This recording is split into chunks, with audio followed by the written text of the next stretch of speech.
नमस्कार दोस्तों, ये 16 ऑफिसर में आप लोग का स्वागत है। आज एट्रिया 75 से प्लस का प्रैक्टिस सेट नंबर 3 कवर करेंगे।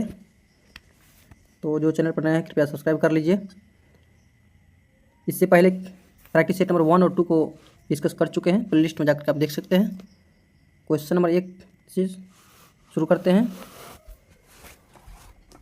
ठीक है, क्वेश्चन नंबर 1 है, पंजाब के विलय के संबंध में निम्नलिखित में से कौन सा कथन असत्य है।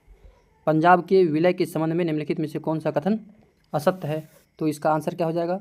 देखिए, 29 मार्च 1849 को गवर्नर जनरल की ओर से घोषणा हुई कि पंजाब राज्य समाप्त हो गया है। ये बिल्कुल राइट है। पंजाब राज्य 1849 को पंजाब को मिला लिया गया था। ठीक है, डलहौजी के द्वारा। महाराजा दिलीप सिंह के सभी प्रदेश भारतीय ब्रिटिश साम्राज्य का हिस्सा बन गए हैं। दिलीप सिंह के सभी प्रदेश, और दिलीप सिंह को यानी 2,50,000 का वार्षिक पेंशन देकर के उसको दूसरी जगह भेज दिया गया। ये गलत है। एक का सी होगा। ऑप्शन नंबर सी गलत है। 2,50,000 नहीं था, इसका कुछ और राशि था। ठीक है, आप लोग सर्च करके देख लीजिएगा। 2 नंबर क्वेश्चन है, किस वर्ष से भारतीय राष्ट्रीय कांग्रेस की कार्यवाही में महिलाओं का भाग लेना प्रारंभ हो गया था। किस वर्ष से महिला ने भाग लिया था। तो 1889 में महिला भारतीय राष्ट्रीय कांग्रेस में कार्यवाही में भाग लेना शुरू किए थे। ठीक है, अगला क्वेश्चन है 3 नंबर, निम्नलिखित में से कौन सा आधुनिक भारतीय इतिहास में घटनाओं के सही क्रम को इंगित करता है। देखिए क्या कह रहा है कि घटना का सही कालानुक्रम करता है।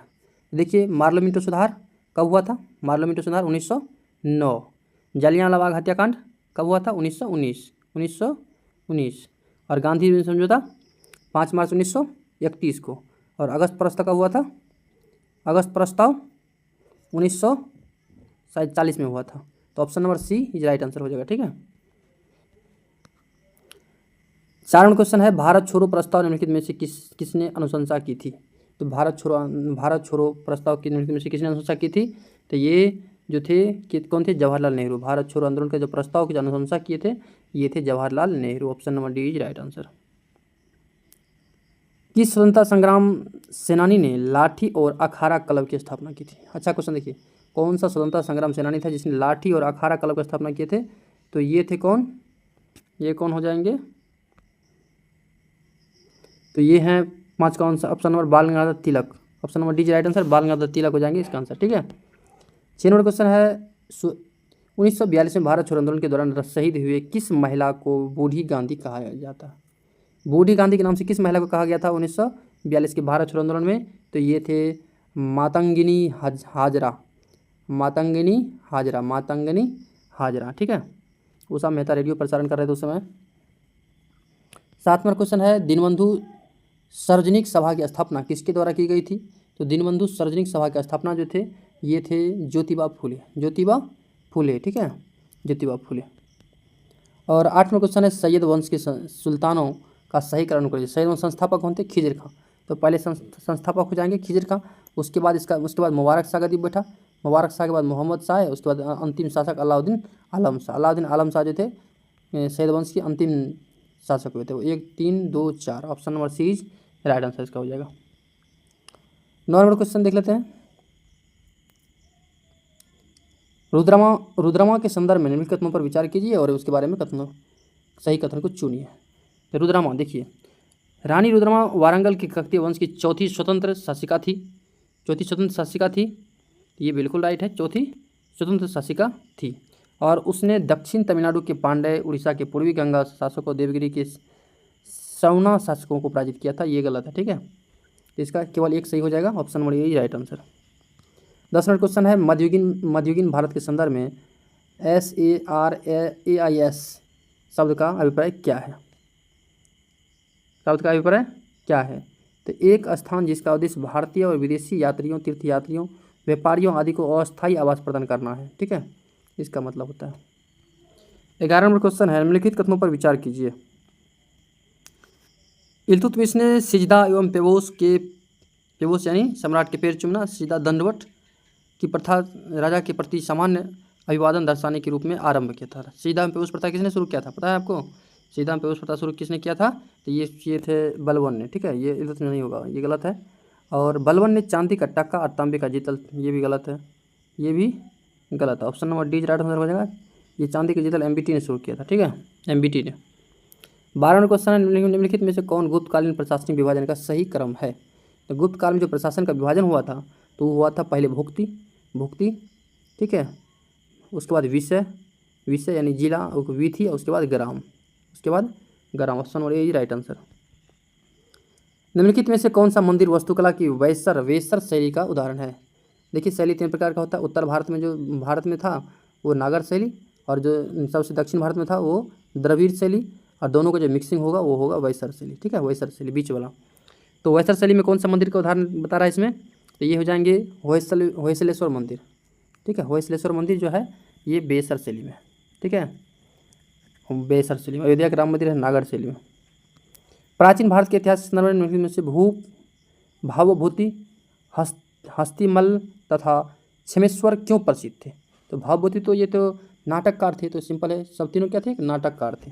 भावभूति, इसका पुस्तक का नाम आपको बताना है, कौन नाटक लिखे थे, ठीक है। भारतीय संविधान की प्रस्तावना में उल्लिखित क्रम क्या है, तो इसका प्रस्तावना में उल्लिखित क्रम है संपूर्ण प्रभुत्व संपन्न समाजवादी पंथ निरपेक्ष लोकतांत्रिक गणराज्य, ठीक है। ये option number B is right answer. आपको बताना किस संविधान संशोधन के द्वारा इसे जोड़ा गया है। आगे 16 नंबर क्वेश्चन है, पंचायती राज के संदर्भ में विचार करना है, कौन सा कथन सत्य है। पंचायत समिति और जिला परिषद अध्यक्ष प्रत्यक्ष निर्वाचित सदस्य से गठित होता है। समिति और जिला परिषद का अध्यक्ष प्रत्यक्ष निर्वाचन सदस्यों से गठित होता है। तो इसका इसमें क्या कर 100%, ये गलत है, प्रत्यक्ष और अप्रत्यक्ष चुनाव प्रणाली से। पंचायत स्तर चुनाव लड़ने के लिए न्यूनतम आयु 18 वर्ष, ये गलत है। 18 वर्ष से वोट देने का, ठीक है, वोट देने का 21 वर्ष, पंचायत चुनाव लड़ने के लिए 21 वर्ष चाहिए। पंचायती राज संस्थाओं का चुनाव राज्य चुनाव आयोग के परीक्षण में होता है, ये बिल्कुल सही है, क्योंकि राज्य सरकार का मन है, जैसे अभी इस बार देखिए चुनाव टल गया है, 6 माह लगभग लेट हो जाएंगे, तो ये राज्य सरकार का मन है कि हम चुनाव कब करवाएं, पंचायत चुनाव, इस बार परिसीमन के बाद ही चुनाव हो पाएगी। 17वां क्वेश्चन है, केंद्र और राज्य के मध्य वैधानिक शक्तियों का बंटवारा किस अनुसूची में है। अनुसूची में है 7वीं अनुसूची में है, संसूची, राजसूची और समवर्ती सूची, ठीक है। संसूची, राजसूची, समवर्ती सूची, तीनों सूची का आपको वर्तमान में कितना विषय बताना है। मौलिक अधिकारों को लागू करने के लिए किसी न्यायालय द्वारा जारी किया जाता है अध्यादेश। क्या जारी किया जाता है, सॉरी अध्यादेश नहीं, समादेश, अध्यादेश नहीं समादेश, रीट जारी करते हैं, REET. C, option number C is right answer. 19 number question है, प्राकृतिक पर्यावरण की रक्षा किस प्रकार का संवैधानिक अधिकार है। तो ये हो जाएंगे प्राकृतिक पर्यावरण की रक्षा किस प्रकार संवैधानिक अधिकार है, तो ये हो जाएंगे मौलिक कर्तव्य में, जो 11 मौलिक कर्तव्य है प्राकृतिक पर्यावरण रक्षा, ठीक है। भारत ध्वज संहिता के प्रावधानों के अनुसार भारतीय निकाय के मानकों को लागू करने के लिए निम्नलिखित निकायों में से कौन सा प्रभारी है। तो कौन प्रभारी है भारतीय मानकों को, भारतीय ध्वज संहिता के प्रावधानों के अनुसार भारतीय निकायों के मानकों को लागू करने के लिए इनमें से कौन सा प्रभारी है। तो ये कौन प्रभारी हो जाएंगे, ये हो जाएंगे भारतीय मानक ब्यूरो, ठीक है। 21 नंबर क्वेश्चन है, इसका जो संस्था दिया गया है उससे इसका शहर से मिलान करना है, ठीक है। 21 नंबर क्वेश्चन संस्था और शहर से मिलान करना है। तो 21 का जो आपका ये क्या दिया है, निम्नलिखित में से कौन सा सुमिलित नहीं है दिया है, कौन सा सुमिलित नहीं है। तो ऑप्शन नंबर बी सुमिलित नहीं है। हिमालयन वन अनुसंधान संस्थान ये देहरादून का रहा है, ये गलत है।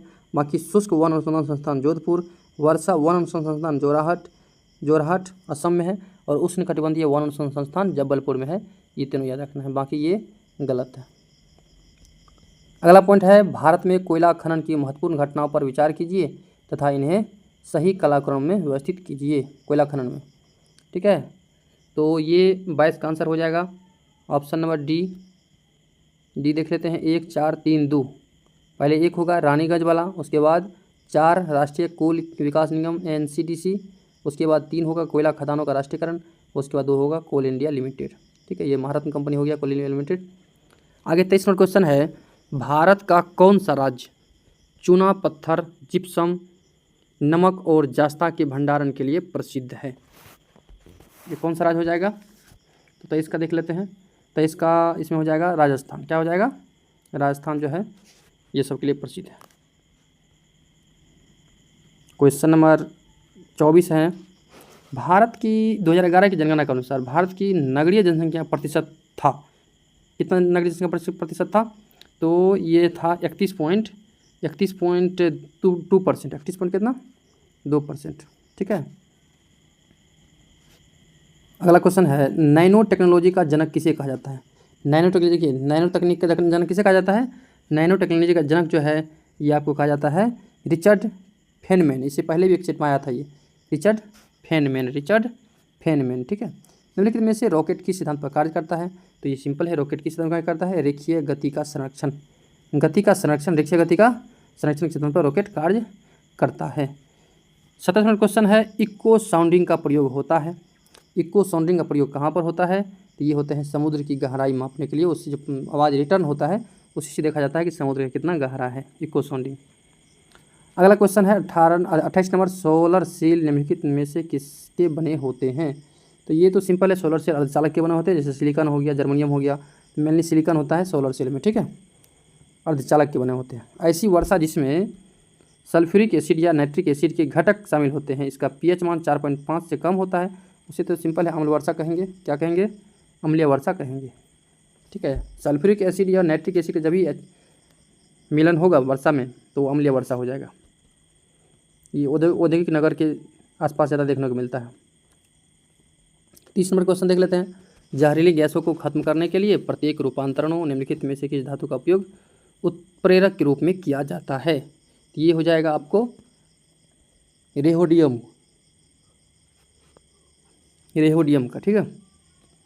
31 नंबर क्वेश्चन है, सूक्ष्म पोषक जो शर्करा के परिवहन Ca++ के उपयोग में कोशिका विभाजन में महत्वपूर्ण है, ये क्या हो जाएंगे? 31 का option A phosphorus, option A phosphorus. ठीक है।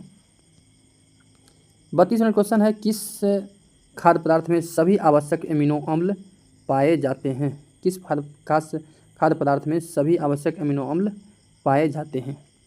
तो कौन सा ऐसा खाद्य पदार्थ है जिसमें सभी आवश्यक एमिनो अम्ल पाए जाते हैं? ये हो जाएंगे अंडा। अंडा में जो है सभी आवश्यक एमिनो अम्ल पाए जाते हैं। कौन सा युग्म सम्मिलित नहीं है? 33 नंबर क्वेश्चन है, कौन सा युग्म सम्मिलित नहीं है? पेडोलॉजी पौधों के जीवाश्मों का अध्ययन। देखिए पेडोलॉजी ये पहले ही गलत है, पेडोलॉजी हो जाएगा मृदा विज्ञान का अध्ययन किया जाता है। एंथोलॉजी फूलों का अध्ययन बिल्कुल राइट है। एंटोमोलॉजी जंतु विज्ञान का अध्ययन, एंटोमोलॉजी कीट पतंग होता है। और ट्रोफोलॉजी पोषण का अध्ययन। पेडोलॉजी, इस क्वेश्चन में को डॉट लगता है 33 में, थोड़ा सा देख लीजिएगा आप इसको। ठीक है। 34 नंबर क्वेश्चन है, किस शैवाल से आयोडीन की प्राप्ति होती है? किस शैवाल से आयोडीन की प्राप्ति होती है? हम जो आयोडीन खाते हैं वो किस शैवाल से आता है? तो ये आता है लेमिनेरिया से। कहाँ से? लेमिनेरिया कुल से। निम्नलिखित में से कौन सा धातु अम्ल से अभिक्रिया करके आसानी से हाइड्रोजन गैस विस्थापित करता है? तो ये कौन सा ऐसा गैस है जिसे आसानी से अम्ल से अभिक्रिया करके H2 गैस जो है निकलता है? तो ये हो जाएंगे आपका Mg।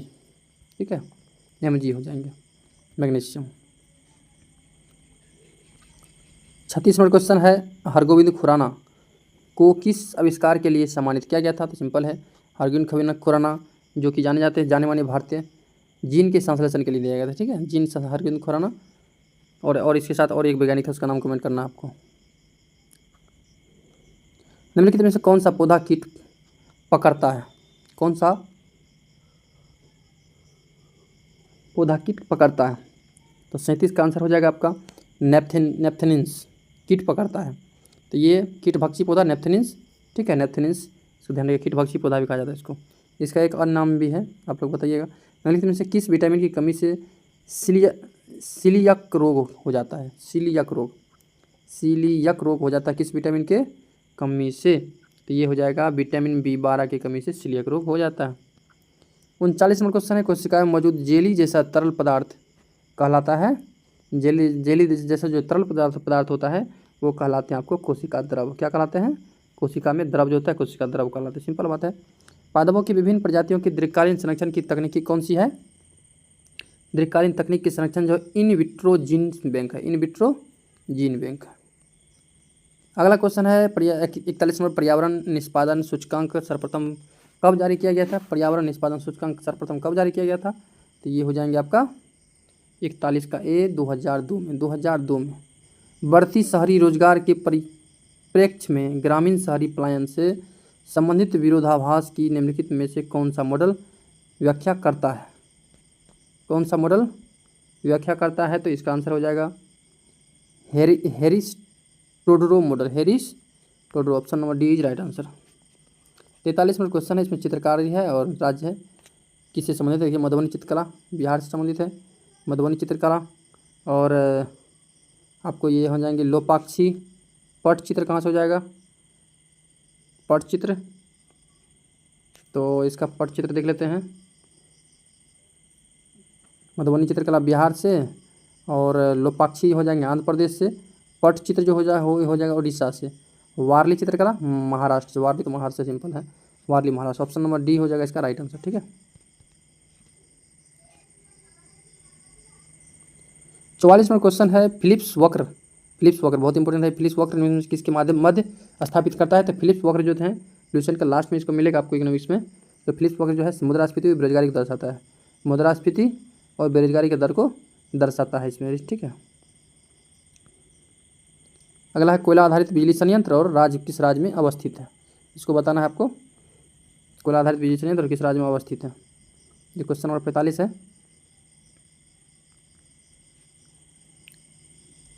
तो देखिए कहलगांव, कहलगांव कहाँ है? कहलगांव ये बिहार में है, कहलगांव बिहार में है। खरगोन, खरगोन कहाँ पर है? मध्य प्रदेश में है। कोरबा, कोरबा तो छत्तीसगढ़ सिंपल है। और कुडगी कर्नाटक में। ठीक है, option number D is right answer. 46 में क्वेश्चन निम्नलिखित में से कौन सा जोड़ा सही सम्मिलित नहीं है? Adam Smith wealth of nation बिल्कुल राइट है। JM Keynes general theory of employment interest and money, interest and money ये भी बिल्कुल राइट है। गुनार मिंडल एशियन ड्रामा ये भी सिंपल है, ये इसी का लेखक है ये। और Karl Marx principle of political economic and taxation ये गलत है, ये गलत है। ठीक है, 46 का जो आंसर हो जाएगा option number D is right answer. ये देख लीजिएगा आप लोग कि इसका आंसर क्या होगा, बताइएगा कमेंट करके। यानी इसका principles of political economic and taxation का लेखक कौन है बताइएगा। AFSPA पहली बार कहाँ लाया गया? AFSPA पहली बार कहाँ लाया गया? ये हो जाएंगे 7 पूर्वोत्तर राज्य में, 7 पूर्वोत्तर राज्य। 48वां क्वेश्चन है मोर भारत का राष्ट्रीय पक्षी कब घोषित किया गया? मोर जो है भारत का राष्ट्रीय पक्षी कब घोषित किया गया? 1963। कितना इंपॉर्टेंट क्वेश्चन है। मोर जो है राष्ट्रीय पक्षी कब घोषित किया गया? 1963 में। ठीक है, गंगा को 2008 में राष्ट्रीय नदी और गंगा डॉल्फिन को 2009 में शायद। 49वां क्वेश्चन है भारतीय राष्ट्रीय मुद्रा बाजार के अंतर्गत निम्नलिखित में से कौन सा सम्मिलित नहीं है? भारतीय मुद्रा बाजार, मुद्रा बाजार से कौन सा सम्मिलित नहीं है? तो इसका जो है भारतीय उद्योग विकास निगम ये नहीं होगा, बाकी सब होगा। वाणिज्यिक पत्र होगा, सहकारी बैंक है, ये ट्रेजरी बिल है, ये सब शामिल है। ठीक है, लास्ट क्वेश्चन है 50 नंबर। पोचमपल्ली किसके लिए प्रसिद्ध है? पोचमपल्ली जो है ये पोचमपल्ली ये बुनाई के लिए प्रसिद्ध है पोचमपल्ली। ठीक है, तेलंगाना में पोचमपल्ली है। तो इसी के साथ सेट नंबर 3 समाप्त होता है। और थोड़ा सा आप चैनल को सब्सक्राइब कर लीजिए, वीडियो बनाने में बहुत मेहनत लगता है, हौसला बुलंद होगा। और इसके बाद सेट नंबर 4 का वीडियो जल्द ही आपके बीच लेकर आएंगे, प्लेलिस्ट में आप देखते रहिए। तब तक के लिए धन्यवाद।